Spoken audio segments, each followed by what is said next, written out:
लड़का और लड़की कब बालिग होते हैं और उम्र के की कोई कैद नहीं है। लड़कियों को जब पीरियड आने लगे वो बालिग हो जाती हैं, और लड़कों को जब दाढ़ी मूछ के बाल आ जाए या शर्मगाह के बाल आ जाए तो वो बालिग हो जाते हैं। अब ऐसा अगर 12 साल की उम्र में भी हो जाए तो वो बालिग माना जाएगा। दिल में अल्लाह का डर कितना है, उस दिल में आखिरत का डर कितना है, ये दिल अल्लाह ताला क्या मेरे प्यारे साथियों सबसे ज्यादा अहमियत रखता है। दिल पर मेहनत करो। हमारे बाप इब्राहिम अलैहिस्सलाम अल्लाह की बारगाह में दुआ करते हैं, वला तुखज़िनी यौम युबअसून यौम ला यनफ़उ मालुन वला बनून इल्ला मन अतल्लाह बिक़ल्बिन सलीम। ऐ अल्लाह, मुझे क़यामत के दिन तू जलील न करना, मुझे क़यामत के दिन तू रुसवा न करना। दुनिया में इंसान अगर रुसवा हो भी जाए, आज रुसवा हुआ है, कल सेटलमेंट हो जाएगा, कल इज्जत पा जाएगा। कल जो रुसवा था आज इज्जत पा रहा है, लेकिन आखिरत की जो रुसवाई है, कयामत के दिन की जो जिल्लत है, उसका कोई मुदावा नहीं है मेरे भाइयों, उसका कोई इलाज नहीं है। इसलिए इब्राहिम अलैहिस्सलाम दुआ करते हैं कि ऐ अल्लाह, मुझे कयामत के दिन तू जलील न करना। यौम ला यनफ़उ मालुन वला बनून, कयामत के दिन ना माल काम आएगा ना औलाद काम आएगी, न कब्र में आपका माल काम आएगा, न आखिरत में आपका माल काम आएगा, न कब्र में आपकी औलाद आपका साथ देने आएगी, न कयामत के दिन आपका साथ देने आएगी। हाँ, नेक औलाद है, दुआ करेगी आपके लिए, तो उस दुआ का फायदा आपको मिलेगा। औलाद बनफ़्से नफीस चलकर, कोई बेटा ऐसा तो नहीं जो बाप के साथ कब्र में जाके उतर जाए।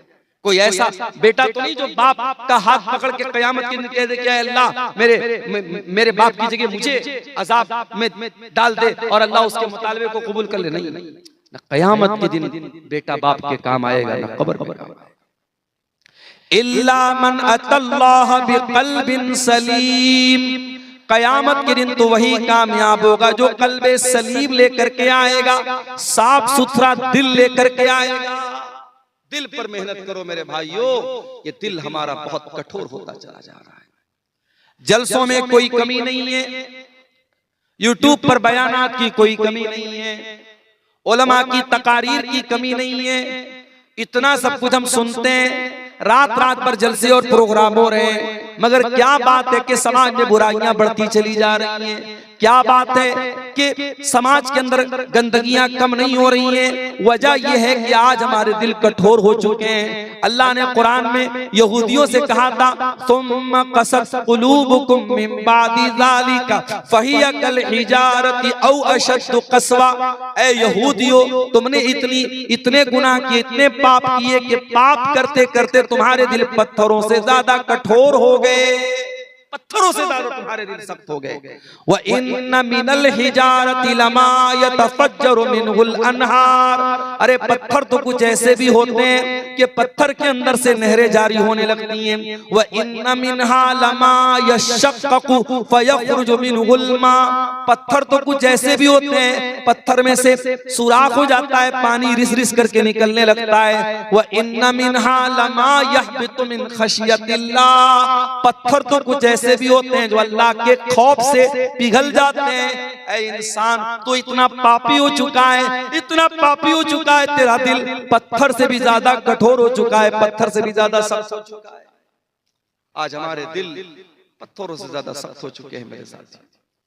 और याद रखिए, ये मदरसे जो चलते हैं, ये मदरसे आपके दिल की दुनिया को बदलने के लिए बनाए जाते हैं। इन मदरसों में आपके दिल की बीमारियों का इलाज पढ़ाया जाता है। दिल को कैसे अल्लाह की तरफ माइल किया जाए, दिल को कैसे शरीयत की तरफ माइल किया जाए।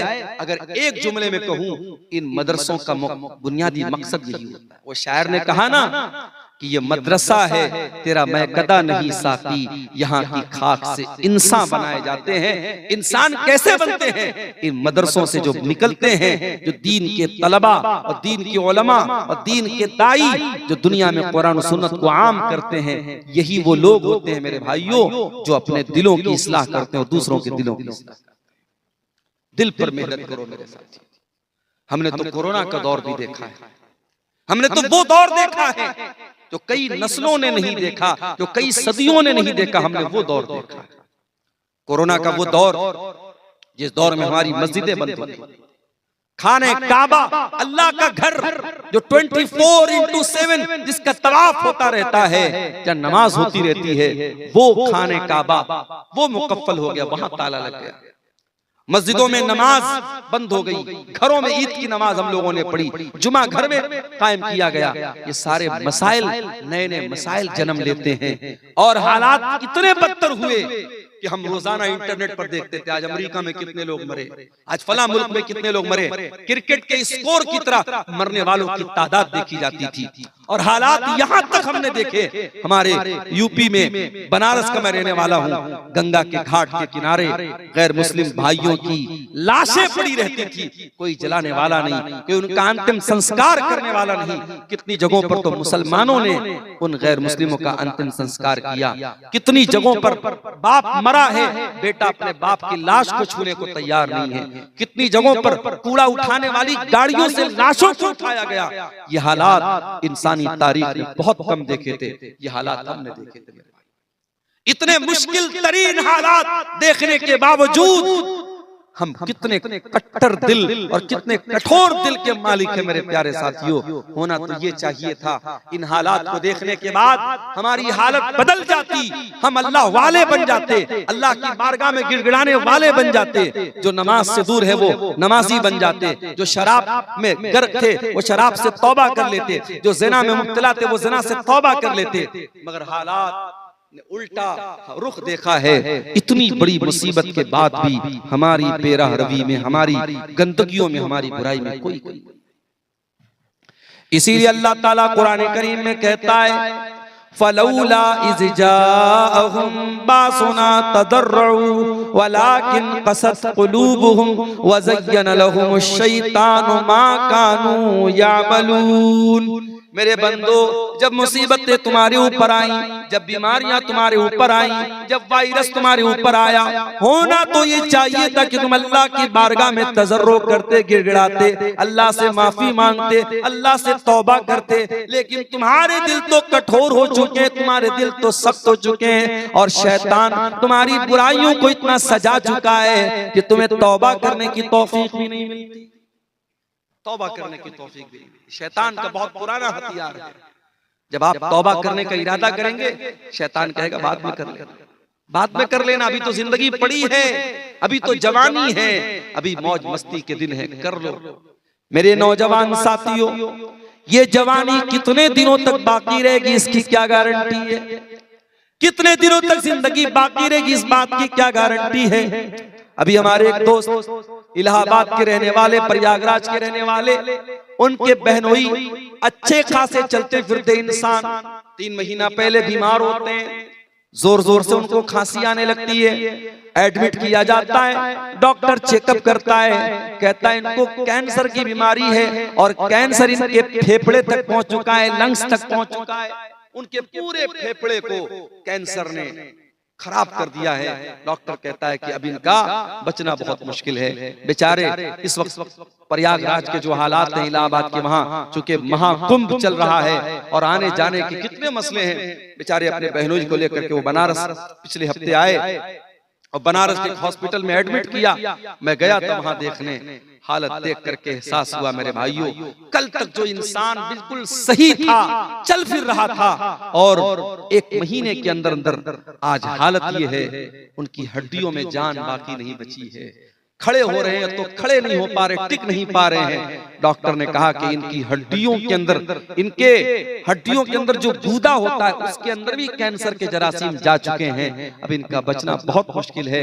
अब इनको ले जाइए, इनको दुआ की जरूरत है, इनको दवा की जरूरत नहीं है। ये बीमारी पूछ करके तो नहीं आती मेरे साथ, कोई एक्सीडेंट पूछ करके तो नहीं आता। एक नौजवान जा रहा है झारखंड में, पिछले हफ्ते एक वाकया, पिछले महीने एक वाकया हुआ, जलसे में मैं गया और जब जलसे से लौटने लगा तो मुझे मालूम हुआ कि एक नौजवान लड़का, बिल्कुल 20-22 साल का यंग लड़का, हाफिज कुरान, 2 छोटे छोटे बच्चों का बाप, जलसे में जाता है और वापसी में उसकी बाइक जो है पीछे से पिकअप वाला टक्कर मारता है और ऑन द स्पॉट वो लड़का मर जाता है। नौजवानों, मौत आपसे पूछ करके तो नहीं आएगी। बीमारी आपको पता बता करके तो नहीं आएगी, किस बात का इंतजार कर, क्यों तौबा को कल पे टाल रहे हो? अल्लाह के प्यारे नबी फरमाते हैं इग़तनिम खमसन क़ब्ल खमसिन, 5 चीजों की कदर करो 5 चीजों के आने से पहले। शबाब का कब्ल हरमिक, अपनी जवानी की कदर करो बुढ़ापे के आने से पहले। वसेहत का कब्ल सकमिक, अपनी तंदुरुस्ती की कदर करो बीमार होने से पहले। वग़िना का कब्ल फ़क़्रिक, अपनी दौलत की कदर करो गरीब होने से पहले। वफ़राग का कब्ल शुग़लिक, अपने टाइम की कदर करो इसके पहले कि तुम बिजी हो जाओ, मसरूफ हो जाओ। वहयात का कब्ल मौतिक, और अपनी जिंदगी की कदर करो अपनी मौत के आने से पहले। मेरे भाइयों, इससे पहले कि मौत का फरिश्ता आ जाए और तौबा करने की मोहलत छीन ली जाए, आओ तौबा कर लो, अल्लाह तैयार है तुम्हारी तौबा कबूल करने। हम तो उर्दू में मुहावरे में बोलते हैं सुबह का भूला शाम को लौट जाए, तो उसे भूला नहीं कहते। मगर अल्लाह का कानून क्या है? अल्लाह का कानून तो निराला है। अगर आप सच्ची तौबा कर लें, कितने भी बड़े गुनहगार हैं, गुनाहों में डूबे हुए हैं, अगर आज और अभी तौबा कर लें, अल्लाह ताला न सिर्फ ये कि आपकी तौबा को कबूल करने को तैयार है, अल्लाह सारे पिछले गुनाहों को माफ करने को तैयार है, बल्कि अल्लाह तो इतना करीम है, इतना करीम है, इतना रहीम है, अल्लाह तो यहां तक कहता है इल्ला मन ताबा व आमना व अमिला अमलन सालिहा फउलाइका युबद्दिलुल्लाहु सय्यिआतिहिम हसनात। ऐ मेरे बंदो, तुम तौबा कर लो, ईमान ले आओ, सीधे रास्ते पर आ जाओ। ऐ मेरे बंदो, मैं तुम्हारे सारे गुनाहों को नेकी में कन्वर्ट कर दूंगा, तुम्हारे सारे गुनाहों को नेकी में बदल दूंगा। अल्लाह ताला तो इतना करीब है मेरे प्यारे साथियों, इसलिए तौबा को कल पे न टालो। अगर तौबा करने के बाद मौत आ गई तो इंशाअल्लाह नजात मिलेगी। उस सहाबी रसूल को देखो जिनका नाम उसैरिम था, और वो गज़वे बद्र वाले दिन ईमान लाए थे। उसी दिन ईमान लाए और ईमान लाते ही गज़वे बद्र में शामिल हुए और अल्लाह की राह में शहीद हो गए। हजरत उसैरिम रज़ी अल्लाह ताला अन्हु वो सहाबी हैं, उलमा कहते हैं ये वो सहाबी हैं जिन्होंने एक टाइम की नमाज भी नहीं पढ़ी, एक टाइम की नमाज भी नहीं पढ़ी, ईमान लाए और ईमान लाते ही अल्लाह की राह में जिहाद में चले गए और अल्लाह की राह में लड़ते लड़ते शहीद हो गए। शहादत की मौत नसीब हो गई। नबी ने उनको जन्नती करार दिया। एक टाइम की नमाज न पढ़ने के बावजूद वो जन्नत में चले गए। क्यों? क्योंकि जिंदगी ने उनको मोहलत नहीं दी नमाज पढ़ने की, ईमान लाए और अल्लाह की राह में शहीद हो गए। मेरे प्यारे साथियों, तौबा को कल पर न टालो। कल किसने देखा है? हजरत यूसुफ अलैहिस्सलाम के भाइयों को देखो, जब उन्होंने अपने भाई को कत्ल करने की प्लानिंग की तो उनके दिमाग में भी शैतान ने यही वसवसा डाला कि आज ये गुनाह कर लो, कल तौबा कर लेंगे। कुरान कहता है भाइयों ने आपस में मीटिंग की और कहा उक़्तुलू यूसुफ अवितरहूहु अर्दन यख्लु लकुम वजहु अबीकुम व तकूनू मिन बादिही कौमन सालिहीन। यूसुफ को कत्ल कर दो, यूसुफ को कहीं छोड़ दो, दूर छोड़ दो, ताकि यूसुफ न रहे और तुम्हारा बाप सिर्फ तुमसे मोहब्बत करे। और कहते हैं आपस में कि बाद में हम लोग नेक बन जाएंगे, बाद में तौबा कर लेंगे। माफ करना मेरे प्यारे साथियों, तौबा को कल पे टालना ये भी शैतान की बहुत बड़ी चाल है। और तौबा को क्यों टालता है इंसान? क्योंकि दिल उसका कठोर हो चुका है। इस दिल पर मेहनत करो मेरे प्यारे साथियों। हमारा दिल तो इतना कठोर हो चुका है, नौजवानों का मोबाइल लेकर चेक किया जाए, उनके यूट्यूब की प्लेलिस्ट में जाके देखा जाए, उन्होंने कितनी देर अपना टाइम कुरान को सुनने में गुजारा, कितना टाइम उन्होंने उलमा के बयानात को सुनने में गुजारा, और कितना टाइम उन्होंने फिल्मी नाच गानों में गुजारा, कितना टाइम उन्होंने कॉमेडी देखने में गुजारा, कितना टाइम उन्होंने फेसबुक की रील्स देखने में गुजारा।